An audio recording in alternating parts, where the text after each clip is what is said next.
ꯂꯥꯏꯖ ꯃꯃꯥꯅ ꯊꯣꯛꯈꯤꯕꯗꯨ ꯃꯨꯟꯅ ꯌꯦꯡꯖꯔꯒ ꯃꯕꯨꯛꯅꯤꯡꯗ ꯈꯜꯂꯤ, ꯏꯃꯥ, ꯅꯪꯁꯤ ꯑꯩꯒꯤ ꯏꯃꯥ ꯑꯣꯏꯅ ꯐꯪꯖꯕꯁꯤ ꯂꯥꯏꯕꯛ ꯐꯕꯅꯤꯀꯣ꯫ ꯏꯃꯥ ꯅꯪꯕꯨ ꯃꯄꯣꯛ ꯈꯨꯗꯤꯡꯗ ꯏꯃꯥ ꯅꯪꯁꯦ ꯑꯩꯒꯤ ꯏꯃꯥ ꯑꯣꯏꯅ ꯐꯪꯖꯒꯦꯀꯣ꯫ ꯂꯥꯏꯖ ꯈꯨꯗꯥꯡꯒꯤ ꯘꯔꯤꯗꯨ ꯊꯥꯡꯒꯠꯇꯨꯅ ꯑꯃꯨꯛ ꯄꯨꯡ ꯌꯦꯡꯉꯤ꯫ ꯑꯁ, ꯄꯨꯡꯁꯤꯗꯤ 8:09 ꯆꯠꯂꯦ, 8:30 ꯇꯥꯗꯣꯔꯦꯃꯦ꯫ ꯀꯩꯗꯧ ꯂꯩꯔꯤꯖꯥꯠꯅꯣ ꯍꯧꯖꯤꯛꯐꯥꯎ? ꯀꯥꯟꯅꯗꯦ, ꯀꯣꯜ ꯇꯧꯁꯤꯟꯒꯦ꯫ ꯑꯁꯤ ꯍꯥꯏꯅ ꯂꯥꯏꯖ ꯇꯣꯝꯊꯤꯜꯒꯤ ꯅꯝꯕꯔꯗꯨꯗ ꯀꯣꯜ ꯇꯧꯁꯤꯜꯂꯤ꯫ ꯇꯣꯝꯊꯤꯟꯁꯨ ꯁꯣꯝꯗ ꯒꯥꯔꯤ ꯊꯧꯅ ꯄꯥꯏꯈꯠꯂꯛꯏ꯫ ꯍꯜꯂꯣ ꯅꯨꯡꯁꯤꯕꯤ, ꯀꯩꯗꯧꯔꯒꯦ? ꯂꯥꯏꯖꯅ, ꯍꯦꯜꯂꯣ ꯅꯨꯡꯁꯤꯕꯤ, ꯀꯩꯗꯧꯔꯒꯦ ꯀꯥꯏꯅ, ꯀꯩꯗꯧꯔꯒꯦ ꯅꯪ ꯍꯧꯖꯤꯛꯐꯥꯎ ꯍꯥ? ꯄꯨꯡꯗꯤ ꯁꯣꯝꯗ 8:30 ꯇꯥꯗꯣꯔꯦꯕ꯫ ꯇꯣꯝꯊꯤꯜ ꯂꯥꯏꯖꯗ ꯐꯥꯒꯤ ꯇꯧꯔꯛꯏ꯫ ꯀꯩꯗꯧꯔꯒꯦ ꯍꯥꯏꯕꯅꯤꯗ, ꯅꯪꯅ ꯁꯥꯎꯔꯤꯗꯨꯅ? ꯑꯗꯨꯒ ꯄꯨꯡ 8:30 ꯇꯥꯗꯣꯔꯒ ꯀꯩꯗꯧꯔꯒꯦ? ꯅꯪ ꯀꯗꯥꯏ ꯆꯠꯇꯧ ꯂꯩꯒꯦ? ꯇꯣꯝꯊꯤꯟꯒꯤ ꯋꯥꯗꯨꯗ ꯂꯥꯏꯖ ꯏ ꯍꯥꯏꯒꯠꯂꯛꯏ꯫ ꯂꯥꯏꯖꯅ, ꯀꯩꯅꯣ ꯗꯥꯝꯆꯥ ꯅꯪꯅ ꯍꯥꯏꯗꯨꯅ? ꯅꯪ ꯉꯔꯥꯡ ꯀꯩ ꯍꯥꯏꯔꯝꯒꯦ ꯍꯥ? ꯑꯩ ꯀꯩ ꯍꯥꯏꯈ꯭ꯔꯒꯦ ꯍꯥꯏꯁꯤꯕ? ꯅꯪ ꯁꯤꯗꯤꯕꯀꯣ꯫ ꯂꯥꯏꯖ ꯃꯊꯟꯇ ꯄ꯭ꯔꯣꯛ ꯆꯥꯛꯄ ꯍꯥꯏꯕꯗꯨ ꯑꯣꯏꯔꯦ꯫ ꯑꯃꯨꯛꯁꯨ ꯍꯥꯏꯔꯛꯏ꯫ ꯑꯣ, ꯅꯪ ꯉꯔꯥꯡ ꯍꯥꯏꯗꯨꯗꯤ ꯅꯪꯅ ꯍꯥꯏꯁꯤꯟꯅꯕꯣꯏꯔꯦ? ꯐꯩ ꯗꯥꯝꯆꯥꯅ, ꯐꯩꯌꯦꯃꯦ, ꯑꯩꯅꯗꯤ ꯁꯣꯝꯗ꯫ ꯑꯁꯤ ꯍꯥꯏꯔꯒ ꯂꯥꯏꯖ ꯃꯄꯨꯛꯅꯤꯡ ꯅꯨꯡꯁꯤꯔꯛꯇꯨꯅ ꯁꯨꯠ ꯇꯧꯏ꯫ ꯇꯣꯝꯊꯤꯟꯅ, ꯃꯁꯤ ꯅꯨꯄꯤꯁꯤ ꯀꯞꯇꯅꯒ ꯇꯧꯔꯤ ꯃꯥꯜꯂꯤꯅꯦ꯫ ꯑꯌꯥ, ꯍꯣꯏ ꯐꯥꯒꯤ ꯇꯧꯕꯅꯦ ꯗꯥꯝꯆꯥꯅ, ꯁꯦ ꯀꯞꯀꯅꯨ, ꯀꯩꯗꯧꯕꯒꯤ ꯀꯥꯎꯗꯣꯏꯅꯣ? ꯗꯥꯝꯆꯥ ꯀꯥꯎꯗꯤꯌꯦ, ꯅꯪꯒꯤ ꯅꯇꯧ ꯌꯦꯡꯒꯦꯅ ꯗꯥꯝꯆꯥꯅ ꯐꯥꯒꯤ ꯇꯧꯕꯅꯦ, ꯁꯦ ꯅꯪꯕꯨ ꯇꯣꯛꯑꯣꯕ꯫ ꯂꯥꯏꯖ ꯁꯨꯠ ꯇꯧꯔꯒ ꯍꯥꯏꯔꯛꯏ꯫ ꯐꯥꯒꯤꯕꯨ ꯑꯗꯨꯃꯥꯏꯅ ꯇꯧꯅꯕ꯭ꯔꯣ ꯍꯥ? ꯅꯪ ꯐꯥꯒꯤꯗꯨ ꯃꯇꯥꯡ ꯆꯥꯗꯦ, ꯐꯥꯒꯤ ꯃꯇꯥꯡ ꯆꯥꯗꯦꯀꯣ꯫ ꯐꯥꯒꯤꯒ ꯑꯝꯇ ꯇꯧꯕꯤꯔꯛꯀꯅꯨ, ꯀꯅꯥꯝ ꯅꯨꯡꯁꯤꯗꯦ ꯆꯣ, ꯑꯝꯇ꯫ ꯇꯣꯝꯊꯤꯟꯅ, ꯑꯩꯗꯤ ꯅꯨꯡꯁꯤꯗꯕ꯫ ꯂꯥꯏꯖꯅ, ꯅꯨꯡꯁꯤꯗꯦ ꯑꯝꯇ꯫ ꯇꯣꯝꯊꯤꯟꯅ, ꯑꯣ, ꯑꯗꯨꯏꯗꯤ ꯑꯩ ꯍꯜꯂꯒꯦꯀꯣ, ꯑꯗꯨꯒ ꯑꯩ ꯀꯗꯥꯏꯗꯅꯣꯃ ꯈꯪꯗꯦ ꯆꯠꯂꯗꯧꯅꯤ꯫ ꯂꯥꯏꯖꯅ, ꯀꯥꯏꯗ? ꯇꯣꯝꯊꯤꯟꯅ, ꯈꯪꯗꯦ, ꯒꯥꯔꯤꯁꯤꯅ ꯊꯧꯕ ꯃꯥꯏꯀꯩꯗꯨꯗ꯫ ꯂꯥꯏꯖꯅ ꯑꯃꯨꯛ, ꯑꯁ ꯇꯥꯅꯤꯡꯗꯦꯀꯣ ꯗꯥꯝꯆꯥ, ꯑꯗꯨꯒꯨꯝꯕꯗꯣ ꯍꯥꯏꯒꯅꯨ, ꯐꯠꯇꯦꯕꯀꯣ, ꯍꯥꯏꯒꯅꯨꯕ꯫ ꯇꯣꯝꯊꯤꯟꯅ, ꯍꯥꯏꯅꯤ, ꯑꯩꯗꯤ ꯑꯗꯨꯝ ꯍꯥꯏꯗꯣꯏꯅꯤ꯫ ꯂꯥꯏꯖꯅ ꯑꯃꯨꯛ, ꯀꯩꯒꯤ? ꯇꯣꯝꯊꯤꯟꯅ, ꯅꯪꯅ ꯑꯩ ꯅꯨꯡꯁꯤꯗꯦ ꯍꯥꯏ ꯅꯠꯇ꯭ꯔꯣ? ꯅꯨꯡꯁꯤꯗꯕꯅꯤꯅ ꯑꯩꯗꯤ ꯑꯗꯨꯝ ꯍꯥꯏꯅꯤ, ꯃꯊꯟꯇ ꯃꯥꯏꯅ ꯒꯥꯔꯤꯁꯤ ꯊꯧꯖꯁꯅꯤ꯫ ꯂꯥꯏꯖꯅ ꯑꯃꯨꯛ, ꯍꯣ, ꯅꯨꯡꯁꯤ ꯍꯥꯏꯕ ꯀꯩꯗꯧꯕꯒꯤ ꯅꯨꯡꯁꯤꯔꯣꯏꯗꯣꯏꯅꯣ ꯗꯥꯝꯆꯥꯕꯨ? ꯗꯥꯝꯆꯥꯗꯤ ꯑꯩꯒꯤ ꯊꯋꯥꯏ ꯍꯛꯆꯥꯡ ꯄꯨꯝꯅꯃꯛꯅꯤ, ꯑꯩꯗꯤ ꯗꯥꯝꯆꯥꯕꯨ ꯊꯃꯣꯏ ꯁꯦꯡꯅ ꯅꯨꯡꯁꯤꯌꯦ꯫ ꯇꯣꯝꯊꯤꯟ ꯁꯣꯝꯗ ꯅꯣꯛꯐꯦꯠ ꯇꯧꯖꯩ, ꯑꯗꯨꯒ ꯑꯃꯨꯛ ꯍꯥꯏꯔꯛꯏ꯫ ꯇꯣꯝꯊꯤꯟꯅ, ꯗꯥꯝꯆꯥꯒꯤ ꯊꯋꯥꯏꯒꯤ ꯊꯋꯥꯏ, ꯑꯩꯁꯨ ꯅꯪꯕꯨ ꯊꯃꯣꯏ ꯁꯦꯡꯅ ꯅꯨꯡꯁꯤꯌꯦ, ꯅꯪꯕꯨ ꯀꯩꯗꯧꯅꯨꯡꯗ ꯊꯥꯗꯣꯛꯂꯣꯏꯌꯦ ꯗꯥꯝꯆꯥꯅ, ꯑꯩꯒꯤ ꯊꯋꯥꯏ ꯍꯛꯆꯥꯡꯁꯤꯅ ꯂꯩꯔꯤ ꯃꯈꯩ꯫ ꯑꯗꯣ ꯅꯪ ꯂꯣꯏꯁꯤꯟꯕ ꯂꯣꯏꯔꯕꯣ? ꯂꯥꯏꯖꯅ, ꯂꯣꯏꯔꯦ ꯗꯥꯝꯆꯥ, ꯊꯣꯛꯂꯛꯇꯧꯗ ꯉꯥꯏꯔꯦ꯫ ꯑꯗꯣ ꯍꯧꯖꯤꯛ ꯀꯥꯏꯗ ꯂꯩꯔꯤꯒꯦ? ꯇꯣꯝꯊꯤꯟꯅ, ꯑꯣ, ꯑꯗꯨꯗꯤ ꯂꯥꯛꯂꯒꯦ, ꯑꯩꯔꯣ ꯒꯥꯔꯤ ꯊꯧꯔꯤ, ꯅꯣꯏ ꯃꯄꯥ ꯌꯧꯔꯛꯇꯣꯔꯦ꯫ ꯂꯥꯏꯖꯅ, ꯌꯧꯁꯤꯜꯂꯛꯑꯣ, ꯉꯥꯏꯔꯕꯅꯤ꯫ ꯇꯣꯝꯊꯤꯟꯅ, ꯍꯣꯏꯁꯦ, ꯑꯗꯣ ꯀꯣꯜꯁꯤ ꯊꯝꯂꯒꯦꯀꯣ, ꯅꯨꯡꯉꯥꯏꯇꯦꯕ ꯒꯥꯔꯤ ꯊꯧꯅ ꯋꯥꯔꯤ ꯁꯥꯟꯅꯕꯁꯤ꯫ ꯂꯥꯏꯖꯅ, ꯍꯣꯏ, ꯑꯗꯨꯗꯤ ꯑꯩ ꯊꯝꯂꯒꯦꯀꯣ, ꯗꯥꯁꯨ ꯌꯧꯁꯤꯟꯕꯤꯔꯛꯑꯣ꯫ ꯇꯣꯝꯊꯤꯟꯅ, ꯍꯣꯏ, ꯕꯥꯏ, ꯂꯚ ꯌꯨ ꯃꯥꯏ ꯁꯨꯕꯤ꯫ ꯂꯥꯏꯖꯅ, ꯂꯚ ꯌꯨ ꯇꯨ ꯗꯥꯝꯆꯥ, ꯊꯝꯃꯦꯀꯣ꯫ ꯑꯅꯤꯗꯨ ꯀꯣꯜ ꯊꯝꯅꯈ꯭ꯔꯦ꯫ ꯐꯣꯟ ꯊꯝꯈ꯭ꯔꯕ ꯃꯇꯨꯡ ꯂꯥꯏꯖ ꯕꯦꯛ ꯑꯃ ꯄꯥꯏꯔꯒ ꯇꯞꯅ ꯃꯃꯥꯒꯤ ꯃꯅꯥꯛꯇ ꯆꯪꯂꯛꯏ, ꯑꯗꯨꯒ ꯍꯥꯏꯔꯛꯏ꯫ ꯂꯥꯏꯖꯅ, ꯏꯃꯥ꯫ ꯍꯤꯌꯥꯏꯅꯨꯅ, ꯍꯥꯎ, ꯂꯣꯏꯔꯕꯣ ꯅꯪꯕꯣ, ꯊꯣꯛꯂꯕꯣ? ꯂꯥꯏꯖꯅ ꯑꯃꯨꯛ, ꯂꯣꯏꯔꯦ, ꯃꯅꯝ ꯅꯝꯕꯤꯌꯣꯅ ꯍꯥꯏꯒꯠꯂꯛꯏꯅꯦ꯫ ꯍꯤꯌꯥꯏꯅꯨꯅ, ꯀꯔꯤ ꯅꯨꯃꯤꯠꯅꯣꯅꯦ ꯉꯁꯤꯗꯤ ꯏꯆꯥꯁꯤ, ꯃꯁꯥꯅ ꯈꯪꯅ ꯃꯅꯝ ꯅꯝꯕꯤꯌꯨ ꯀꯥꯏꯅꯒ ꯂꯥꯛꯂꯤꯅꯤꯅꯦ꯫ ꯍꯣꯏ, ꯂꯥꯛꯑꯣ, ꯅꯝꯕꯤꯔꯒꯦ꯫ ꯂꯥꯏꯖꯅ, ꯍꯣꯏ ꯏꯃꯥ꯫ ꯂꯥꯏꯖ ꯃꯅꯝꯒ ꯅꯝꯕ ꯂꯣꯏꯔꯕ ꯃꯇꯨꯡ ꯃꯃꯥꯒ ꯄꯨꯟꯅ ꯃꯄꯥꯟꯂꯣꯝꯗ ꯊꯣꯛꯂꯛꯂꯝꯃꯤ꯫ ꯇꯟꯖꯥꯗꯨꯗ ꯇꯣꯝꯊꯤꯟ ꯂꯥꯛꯂꯦ ꯍꯥꯏꯕ ꯈꯪꯅꯕꯒꯤꯗꯃꯛ ꯇꯣꯝꯊꯤꯟꯒꯤ ꯒꯥꯔꯤ ꯍꯣꯔꯣꯟ ꯑꯗꯨ ꯀꯜꯂꯞꯅ ꯈꯣꯡꯂꯛꯂꯝꯃꯤ꯫ ꯍꯤꯌꯥꯏꯅꯨꯅ, ꯍꯩ, ꯂꯥꯛꯂ ꯃꯥꯜꯂꯦꯅꯦ, ꯂꯥꯛꯑꯣ꯫ ꯂꯥꯏꯖꯅ, ꯍꯣꯏ ꯏꯃꯥ꯫ ꯃꯃꯥ ꯃꯆꯥ ꯑꯅꯤꯗꯨ ꯒꯦꯠ ꯇꯝꯅ ꯊꯣꯔꯛꯂꯦ, ꯑꯗꯨꯒ ꯍꯤꯌꯥꯏꯅꯨꯅ ꯂꯥꯏꯖꯕꯨ ꯇꯣꯝꯊꯤꯟꯒꯤ ꯃꯅꯥꯛꯇ ꯊꯝꯂꯝꯂꯕ ꯃꯇꯨꯡ ꯃꯥꯁꯨ ꯄ꯭ꯔꯞ ꯆꯪꯈ꯭ꯔꯦ꯫ ꯇꯣꯝꯊꯤꯟꯅ, ꯀꯥꯈꯠꯂꯣꯗꯅ꯫ ꯂꯥꯏꯖ ꯄꯥꯈꯠꯄꯣꯏ ꯊꯀꯠꯄꯣꯏ ꯇꯧꯔꯒ, ꯍꯣꯏ꯫ ꯇꯣꯝꯊꯤꯟꯅ ꯃꯃꯤꯠ ꯑꯅꯤꯗꯨ ꯁꯨꯞꯂꯞ ꯇꯧꯔꯒ, ꯀꯔꯤ ꯕꯤꯠꯇ? ꯂꯥꯏꯖꯅ, ꯑꯁ, ꯑꯩ ꯈꯪꯗꯦ꯫ ꯇꯣꯝꯊꯤꯟ ꯂꯥꯏꯖꯒꯤ ꯃꯅꯥꯛꯇ ꯆꯪꯁꯤꯜꯂꯛꯏ꯫ Laija Tomthin changsilakpaduda khara maninglomda halli. Tomthindi garigi thongdu hangdokpa lakpani aduga laija mathanata wakhalda bap phabani. Tomthin garigi thongdu hangdoklaga hairei. Tomthinna karo changu manungda. Laijana hoi. Laijasi karino mana tawrisibo. Phone maron ama kalliba aduga mathantasu romance tawbana maron ama kalliba. Aduga pamjaba nuksijaba mahakna magi mitmangmaktada leplaraba matamsidadi masadu kainoma itaw hektawi pakhatlira karino haifang khangdaba ihulama fauri laijagi thamoida asam haina tawna boireko aina nuksijaba pamjariba khoidajariba mahaktuna aigi mitmangda leiraba matamda asumna anidu wa karimta haidabi gari tonglaga garidu start tawduna chatkhre Laibak phaba haibanara karino ngasi laijana asum haina chatkibasi laikaidugi mi di lairdana tumitkang ama faubana khanghaudre uhaudre Hiyai nudu hatuatu mayumda prap hatuatu changlaklami Mangol yoksilakpa adwaida mahaki mapuroiba Rolex Mangol mathakta thariba phampham adomda famlaga leibadu urei Hiyai nu machinda soli Fazani ngasi kadai chatlui hanglakladi aibu kari khumdoribano he isor chanbiyu kuna naibo asi haina mangol tamna laktuna mangol kaba horei Rolex na kadai da amuk chatluribano mamanang namo hiyai nu kitang masadu thakatli adu erasu kaisu tawdaba saraga hairei hiyai nu na kishum chateda chumna sum thoklubani moiba Rolex na amu adubu haiba matang matam chade haibanida ado nachanupidi kadai chakre hiyai nudu nachanupidi kadai chakre haina hanglakpaduda kai haina khumsige khanbada awaba ama oire masadu hiyai nuna moiba nachanupidu magi mamanabiga kai kaino yengba chatkibani si hairaga khara fagadra haina khanbani aduga tayonabada Rolex tu saugalai Rolex sauna hai kaino ni mama nang na haiwa duba as aidi onthong ikai kreda natte lekai mi singsina ukhrala khraga luhongadaba hayeng dangairaba machasibu koitha thadoi irang ta holi haina ngangna khiroidrene as mama nang sidi gyan onthokna takidreda hiyai nu tablapna hoi chumi moibana haibiribado ado ngasigidi chakre karidi upai leire Rolex na amu hoini farene chakre soikradi ado lekai mina ukhradi ijat mangloidrane he nangbo hiyai nuna hoi adu boba Rolex na mu as mama nang sidi bhap yamna tamande nang wakhal kita khanthawadi phabani ko asi hairaga Rolex thogatuna imungda changkhre hiyai nu sor asangba ma hondoklaga ne hektaida fare masi hairaga imung changkhre Somda mi fatta kangsa oktaba maridu laija luhongdore tabada kaino fatta laushin khanarami Avinash na bai hayeng urmale laijagi hajingpot khabadu kharaga sauduna leiringai amuk hajingpot hayengni haiba amuk haisilakpaduda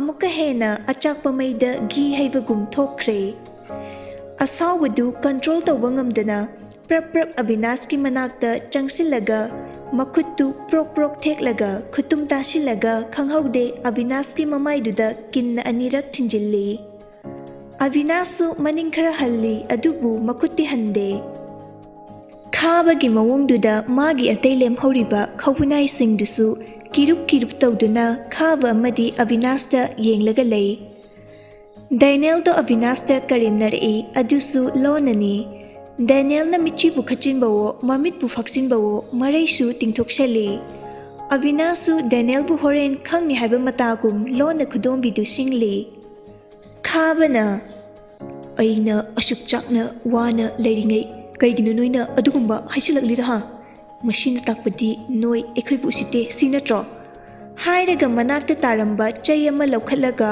amuk furai Avinash ti yaudi phubadu lehoriba ani duni furisi Daniel na ayuma hairaga maklap tu nali mamit tu su mapi irachelakpagum tawi Avinash na amuk ngasai mangonda tawrakpagum amuk Daniel da tawsili ꯈꯥꯕ ꯂꯥꯎ ꯈꯣꯡꯂꯒ ꯍꯥꯏꯔꯛꯏ ꯂꯥꯏꯖꯕꯨ ꯑꯩꯒꯤ ꯈꯨꯠꯇ ꯅꯣꯏ ꯃꯌꯥꯝꯅ ꯅꯠꯇ꯭ꯔꯕꯗꯤ ꯂꯥꯏꯖ ꯑꯩꯒꯤ ꯑꯣꯏꯗꯅ ꯑꯇꯣꯞꯄ ꯈꯛ ꯌꯥꯔꯣꯏ ꯃꯥꯅ 100ꯔꯛ ꯂꯨꯍꯣꯡꯂꯕꯁꯨ ꯃꯥꯕꯨ ꯑꯩꯅ ꯂꯧꯒꯅꯤ ꯃꯥꯗꯤ ꯑꯩꯒꯤ ꯑꯣꯏꯗꯕ ꯌꯥꯗꯕꯅꯤ ꯑꯍꯨꯝꯗꯨꯁꯨ ꯄꯥꯈꯠꯄ ꯑꯃ ꯌꯥꯎꯔꯦ ꯈꯥꯕꯒꯤ ꯃꯇꯧꯗꯨꯗ ꯀꯥꯛꯄꯅ ꯚꯥꯏ ꯄ꯭ꯂꯥꯟ ꯑꯃꯈꯛꯇꯤ ꯂꯩꯔꯦ ꯈꯥꯕꯅ ꯍꯥꯏꯌꯣ ꯇꯥꯁꯤ ꯀꯥꯛꯄꯅ ꯃꯥꯒꯤ ꯋꯥꯈꯜꯗ ꯐꯥꯎꯔꯛꯄꯁꯤꯡꯗꯨ ꯇꯝꯂꯝꯃꯤ ꯈꯥꯕꯅ ꯑꯗꯨꯕꯨ ꯑꯣꯏꯊꯣꯛꯄ ꯌꯥꯒꯗ꯭ꯔꯅꯦ ꯀꯥꯛꯄꯅ ꯚꯥꯏ ꯌꯥꯅꯤ ꯑꯩꯅ ꯍꯥꯏꯁꯤꯗ ꯇꯧꯁꯤ ꯁꯨꯡꯁꯣꯏ ꯁꯣꯏꯗꯅ ꯂꯥꯏꯖ ꯏꯇꯥꯎꯒꯤ ꯈꯨꯠꯇ ꯇꯥꯔꯗꯕꯅꯤ ꯈꯥꯕꯅ ꯑꯃꯨꯛ ꯃꯥꯅꯤ ꯂꯥꯏꯖꯗꯤ ꯑꯩꯒꯤꯅꯤ ꯀꯅꯥꯒꯤꯁꯨ ꯑꯣꯏꯕ ꯌꯥꯔꯣꯏ ꯃꯁꯤꯗ ꯑꯌꯦꯠ ꯑꯄꯟ ꯄꯤꯔꯛꯄ ꯄꯨꯝꯕ ꯃꯤ ꯑꯣꯏꯒꯦꯔꯥ ꯂꯥꯏ ꯑꯣꯏꯒꯦꯔꯥ ꯑꯩꯅ ꯂꯦꯝꯅ ꯑꯝꯇ ꯊꯥꯔꯣꯏ ꯑꯍꯨꯝꯗꯨ ꯆꯞ ꯃꯥꯟꯅꯅ ꯃꯥꯅꯤ ꯂꯦꯝꯅ ꯊꯥꯔꯣꯏꯗꯕꯅꯤ ꯂꯥꯏꯖꯗꯤ ꯑꯩꯈꯣꯏ ꯃꯇꯥꯎꯒꯤ ꯈꯛꯇꯅꯤ ꯈꯥꯕꯅ ꯑꯃꯨꯛ ꯃꯥꯅꯤ ꯑꯩ ꯈꯛꯇꯒꯤꯅꯤ ꯑꯁꯤ ꯍꯥꯏꯔꯒ ꯃꯔꯤꯗꯨ ꯌꯥꯝ ꯍꯥꯎꯇꯕ ꯂꯨꯖꯗꯕ ꯃꯑꯣꯡꯗ ꯅꯣꯛꯂꯤ ꯀꯥꯛꯄꯅ ꯑꯗꯨꯗꯤ ꯑꯩ ꯍꯣꯔꯦꯟꯃꯛ ꯑꯩꯈꯣꯏ ꯀꯀꯥꯗ ꯍꯥꯏꯅꯔꯨꯔꯒꯦ ꯁꯤꯒꯤ ꯋꯥꯐꯝꯁꯤꯒꯤ ꯃꯇꯥꯡꯗ ꯈꯥꯕꯅ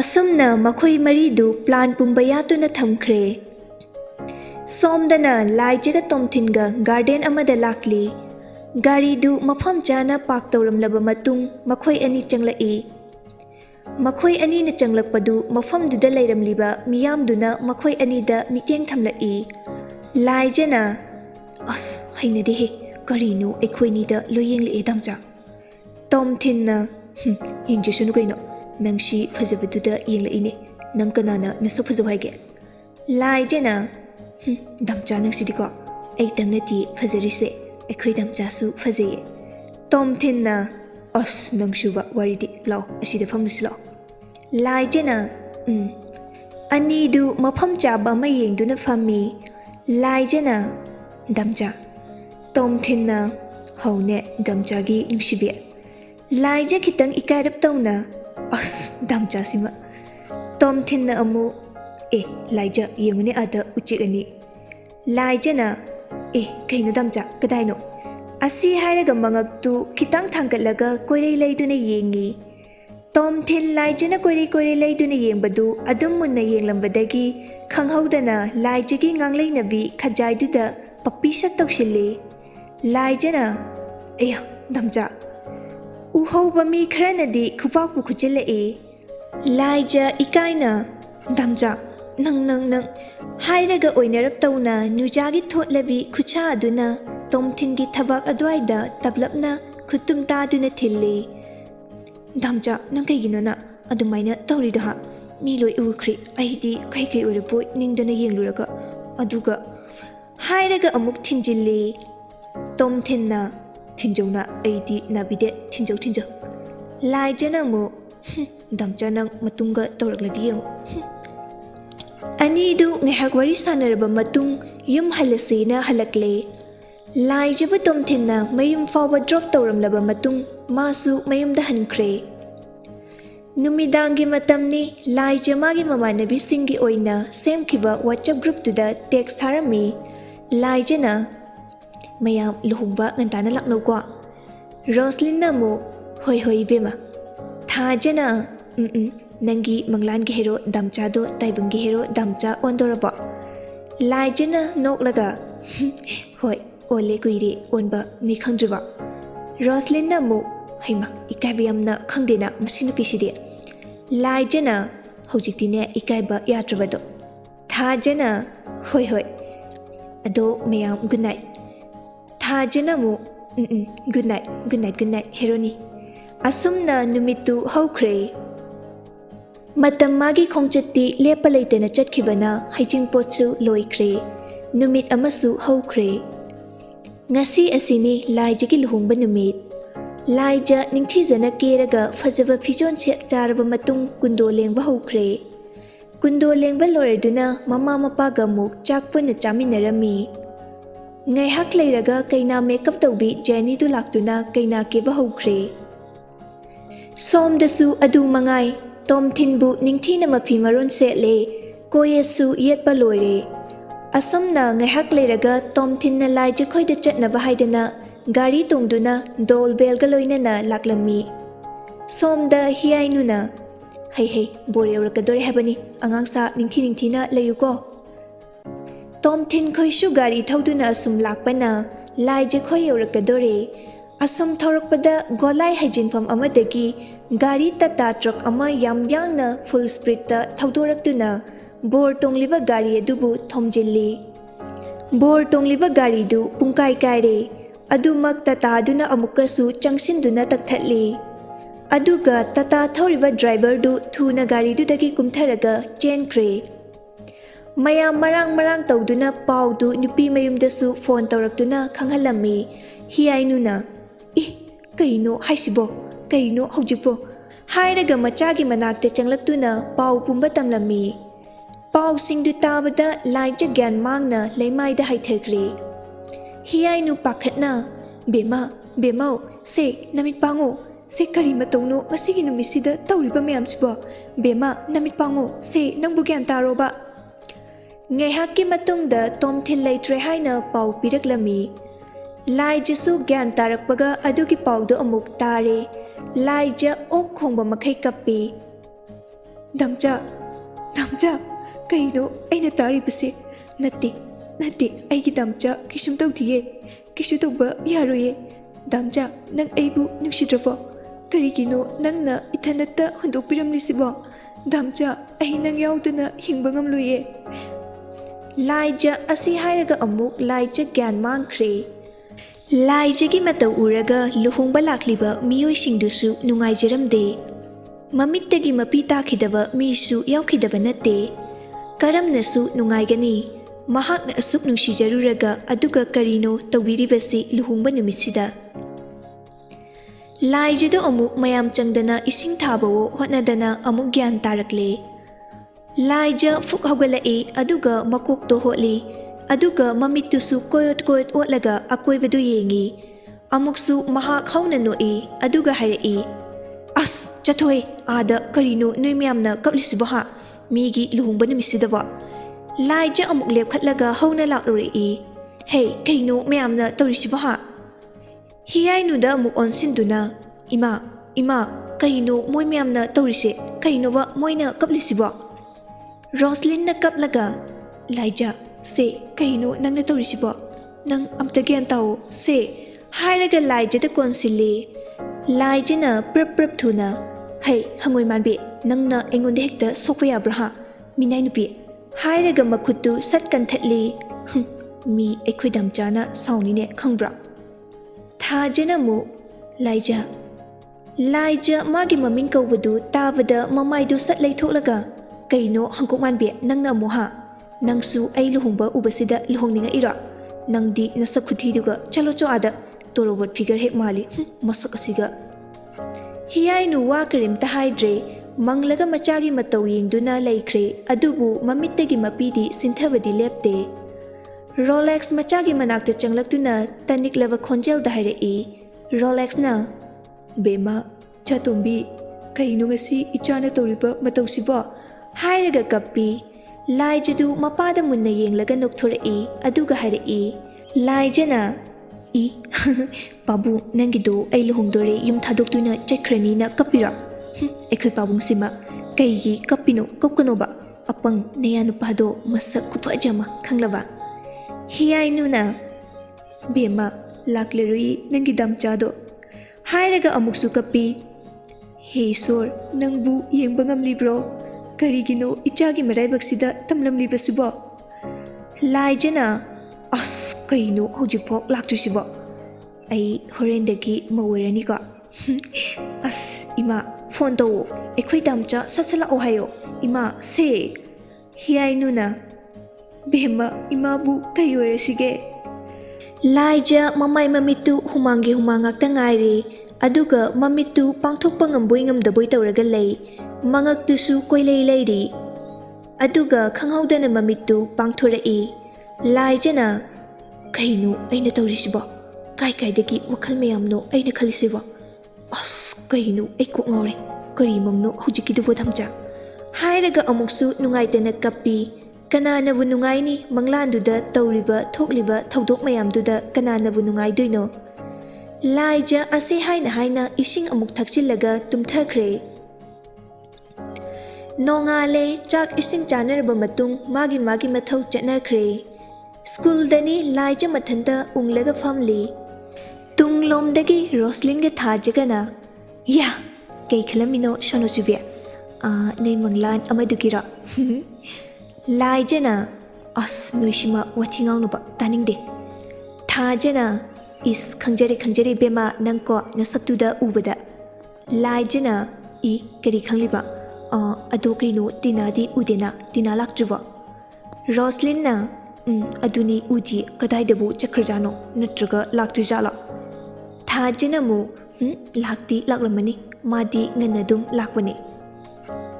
Somda tina sauna kaygino haibanida nang adumainaga tawrido ha kaygino haiba. Boris na kaino tina nang na haiduna ha aidi nangi number su leishulaitana kadaidagi lawdino. As ay amta gyan amta tadri. Tina na yari khangi ado next time hek tawrapade yango kaya natay charoi. Si haram laga tina sauna leithoktuina chatkre. Boris na as gyanama itata jadida masinu pisi. Bis na aduni seri chatpi haijini. Pari na mo aduni. Boris na ado kokchakpi orisu aigiti krasnika. Bis na haha hoi. Tina na sauna lakpadu Roslyn khoina ure. Thajana gawi. Oi Tina lao. Tina su taraduna changlai. Roslyn na kaino aikhoigi misi ngasidi ishaw hana mangtharaga laida. Tina na mi khara nishilubanida mingonda khairakpagi. Roslyn du Tina na mi khairakpagi haibaduda matindu kutlauna yotli aduga Tina Laija onsilaktuna karino aikhoigi miss Fulan Devisina manglaga leirisina. Thajana ho moi herodo kainari adugi ungliba. Tina na kaino ne haisiba yam thajadi kaino Laija asengbaira. Laija na as noishima. Roslyn na asengba hairabanina as a tokshinare isini yengune. Laija na as yam taningdeba noishima. Tina na ado leibraba Laija Roslyn na haisi. Thajana oina satkhumlai leivane mui Manglangi hero Damcha haibra taton haibra karino ma leivane.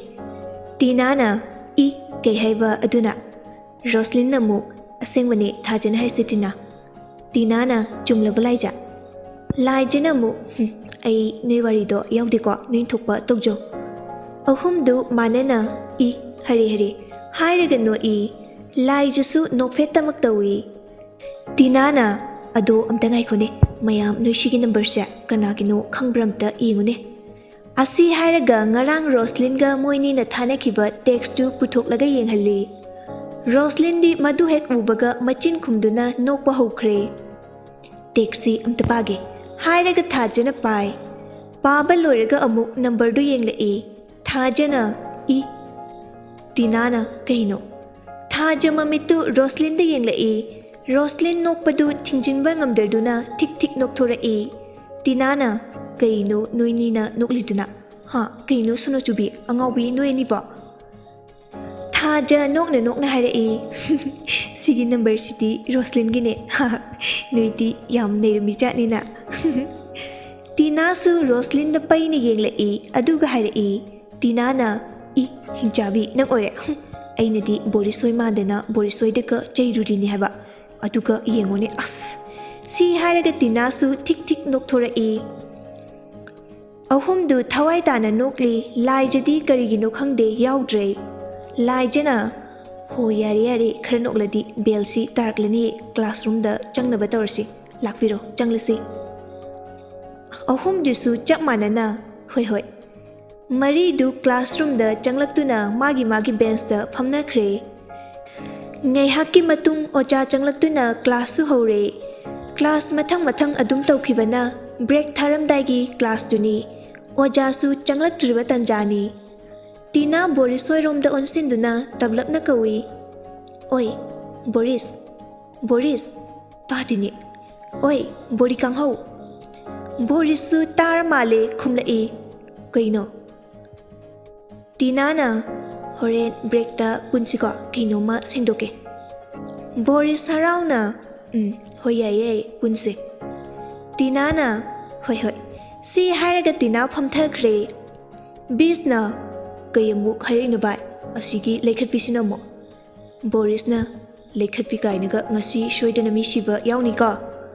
Parina ibungo ngamdi ngamoidabada kira wa ngakta ngangboina tordana nangama. Borisna khara torkani. Bisna hoine kai hairinoba hairone. Borisna breakta punseye. Bis ngakna asingbairane. Borisna Parina mo kadar tauraga achapo maina lehendo erimjani. Borisna fare kaino. Ocha changle.